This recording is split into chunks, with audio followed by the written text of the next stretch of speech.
నమస్తే, నేను మీ doctor Sampath Kumar, world record blood donor. ఈ రోజు నేను బసవతారకం క్యాన్సర్ హాస్పిటల్ కి ప్లేట్లెట్స్ డొనేట్ చేయడానికి వచ్చాను. ఇక్కడ చూస్తే చిన్న పిల్లోడు కాడి నుంచి ముసలోళ్ల వరకు క్యాన్సర్ తో బాధపడుతున్నారు.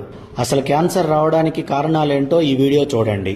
మనం మార్నింగ్ లేచిన దగ్గర నుంచి ఈవినింగ్ పడుకునేదాకా వాడే ప్రతి పదార్థంలోనూ క్యాన్సర్ వచ్చే అవకాశం ఉంది. మార్నింగ్ లేవగానే టిఫిన్ పార్సిల్ తేడానికి వెళ్తారు. వేడివేడి ఇడ్లీ పార్సిల్ చేసేదానికన్నా ముందు దాని మీద ప్లాస్టిక్ కవర్ వేస్తాడు. క్యాన్సర్. ఒకవేళ ఫుడ్ ఇంట్లోనే ప్రిపేర్ చేసుకుని తిందామని ప్లేట్లో పెట్టుకుంటే ఆ plate China plastic. Cancer.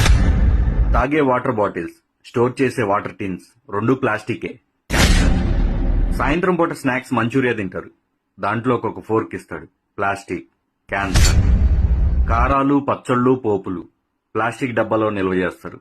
Cancer.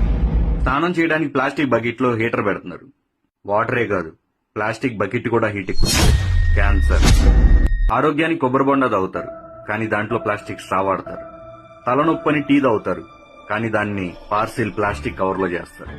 పాల ప్యాకెట్స్, పెరుగు ప్యాకెట్స్, ఆఖరికి చిన్న పిల్లలు తాగే పాల డబ్బాతో సహా ప్లాస్టిక్. క్యాన్సర్. వీటన్నిటికన్నా మోస్ట్ డేంజరస్ మార్నింగ్ లేచిన దగ్గర నుంచి ఈవినింగ్ పడుకునేదాకా వాడే మొబైల్ ఫోన్స్. క్యాన్సర్. ఫైనల్లీ 2030 కల్లా ప్రతి ఇంట్లో ఒక క్యాన్సర్ పేషెంట్ ఉండే అవకాశం ఉంది.